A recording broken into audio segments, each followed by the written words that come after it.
እንደማንኛውም እብድ ግዴታ በእናንተ እጅ ማበድ አለብኝ? ቆይ የራሴን ዓለም ፈጥሬ መኖር አልችልም? አትችልም። እዚህ ሀገር ላይ በሁለት መንግስት መመራት አትችልም። የራስን መንግስት መመስረት ከፈለክ ደግሞ መሞት አለብሽ።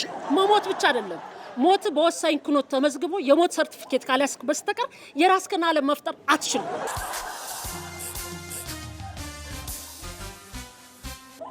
እንዴ ወይኔ አባት መጣ። ይምጣ ባክቱ። አንተ ዱላ ይዟል እኮ እንዴ! እስካሁን ትገረፋለህ እንዴ? በዚህ ዘመን ሰው በዱላ ሳይሆን በቃል ብቻ ነው የሚገረፈው። እሺ ቀለብ አይደል እንዴ? ቅድም አንድ አጠር ያለች ዱላ በልቻለሁ። ይህ ደግሞ ምሴ ነው። አባቴ ሁሌ ዱላ እንደያዘ ነው። ልጅ በዱላ ይስተካከላል ብሎ ነው የሚያምነው። አሃ የኔ አባት ህዝብ በዱላ ነው ስርዓት የሚይዘው ብሎ በስልጣኑ እንደሚተማመነው፣ ያኔ ደግሞ ማንም ሰው የሚሸነፈው በገንዘብ ነው ብሎ ነው የሚያምነው። ገንዘብ እኮ ሁሉ ነገር የሚገዛ እኮ ነው የሚመስለው። አንተ ጋሺ ምንድነው? ልቀቀኝ! እኔ ጎሽ ለዚህም ደርሳችሁልኛላ። አንተን ለዚህ ሁሉ ያበቃኸኝ እንደው አንተን የማላይበት ወዴት ልሂድ? አንተ ልጅ ወዴት ልጥፋ? ምን አደረኩ? እየጮትኩ እኮ ነው። ሁለተኛ ከነዚህ ልጆች ጋር ባይ እገልሃለሁ። አንተ አመዳም ልኬን ወቅ። ምን አለበት ከኛ ጋር ቢጫወት? እናንተ እያስታወሳችሁ ነው እንጂ እኛ ኩልዮናታችን ትዝ ብሎን አያውቅም። እኔ ከእናንተ ጋር ምንም ንግግር የለኝም።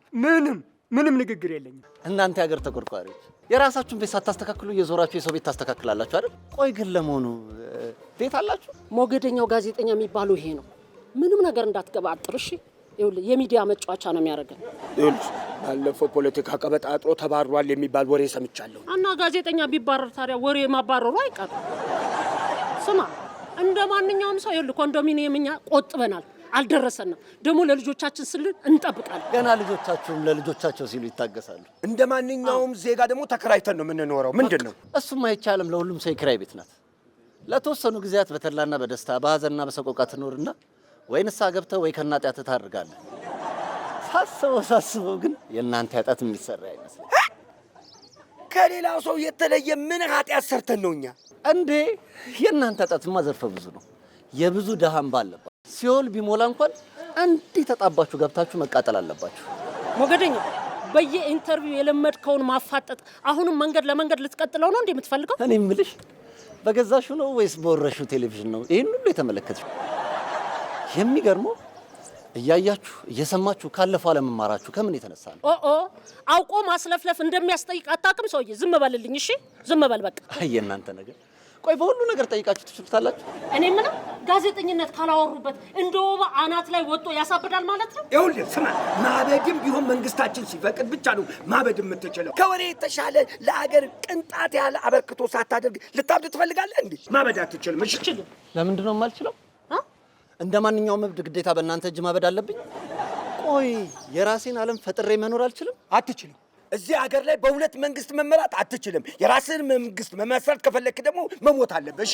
መሞት ብቻ አይደለም፣ ሞት በወሳኝ ኩነት ተመዝግቦ የሞት ሰርቲፊኬት ካልያዝክ በስተቀር የራስህን ዓለም መፍጠር አትችልም። እኔ የምልሽ ይሄን ሰውዬ ከሆነ ወንጀል ጋር አላትመን እንውረሰው እንዴ?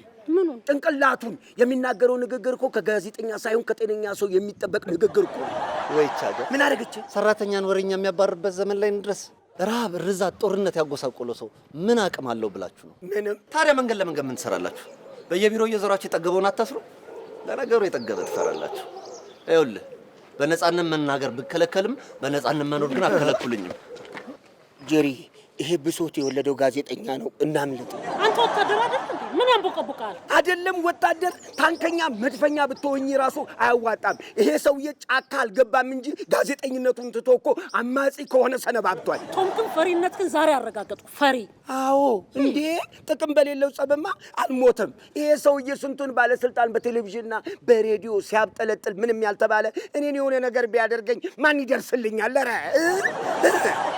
ጄሪዬ ፈሪ እኮ ለእናቱ ነው። አለየለትም እንጂ እኮ ይሄ አብዷል። ተውን ከሚያንገላታ በድሃ ነፍስ ከሚጫወት ሰው በላይ እብድ አለ? እኔ የምልህ ቶም አብዶ በህገ ወጥ መንገድ ሰው እየረበሸ ነው ብለን እስር ቤት እንጨምረው እንዴ? አሁን ይሄ ከስፋት ውጭ ከእስር ቤት በምን ይተናነሳል? የኔም አባት በጣም ነበር የተናደደብኝ። እነሱ እንዲህ ቢሉንም የኛው ጓደኝነት ግን መቆረጥ የለበትም። ሁላችንም እነሱ የማይኖርበትን ቀን አውቀን በድብቅ መገናኘት አለብን። ምክንያቱም ወደፊት የምንኖረው የልጅነት ጊዜ ማሳለፍ አለብን።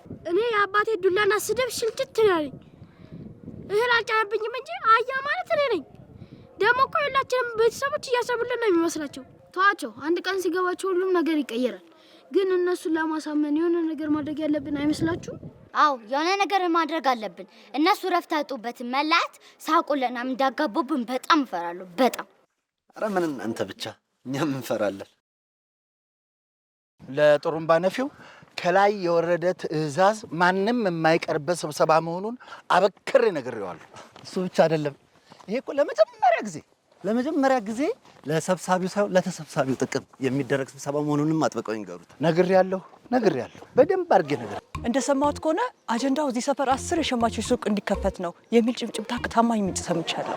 እኔ ደግሞ እኮ የሰፈሩን ሰው ችግር በማየት የዳቦ ዋጋ ቅናሽ ሊደረግ ነው የሚባል ጭምጭምታ ነው የሰማሁት። ሁለታችሁም ልክ ናችሁ እኮ። የኛ ችግር ከዚህ የዘለለ አይደለም። አቶ ግዛው ናቸው አሉ ስብሰባውን የጠሩት። በጆሮ ይሰምቻለሁ። እኚህ ላይ ሰፈር ያሉት ሀብታሙ ሰውዬ? አዎ፣ ለዚህ ሰፈር ሰው ላደረገው የምፈልገው አንድ ነገር አለ ሲሉ ሰምቻለሁ። በውሃ ብክነት ላይ መንግስት በጣም ስለተማረረ በዚህ ዙሪያ ላይ ብዙ አጀንዳዎች ይነሳሉ ተብሎ ይታሰባል። አይ ባልቦላና ይሄ ሞገደኛ ጋዜጠኛ ካሉ እነሱ ያስተባበሩት ነገር እኔ ምንም አያምረኝም። የስብሰባውን መሪዎች ለመቀበል እስቲ ሞቅ ባለ ጭብጨባ እንቀበላቸው። ሞቅ ባለ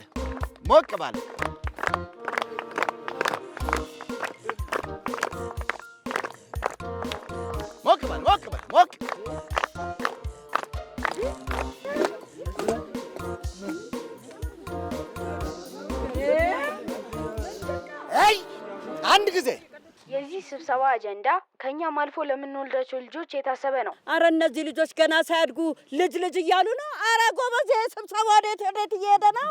እናንተ እኛ ላይ መስራት ባትችሉ እኛ እናንተ ላይ እንስራ ብለን ነው ይህን ስብሰባ ያደረግነው።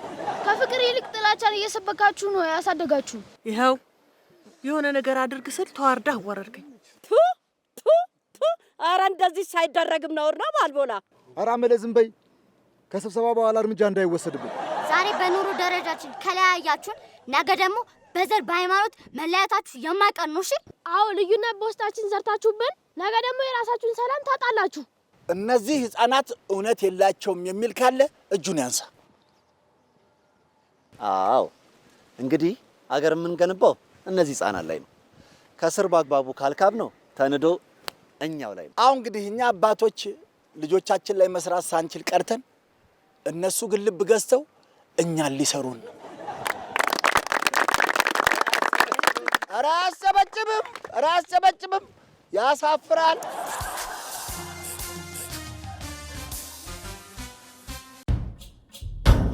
አሁን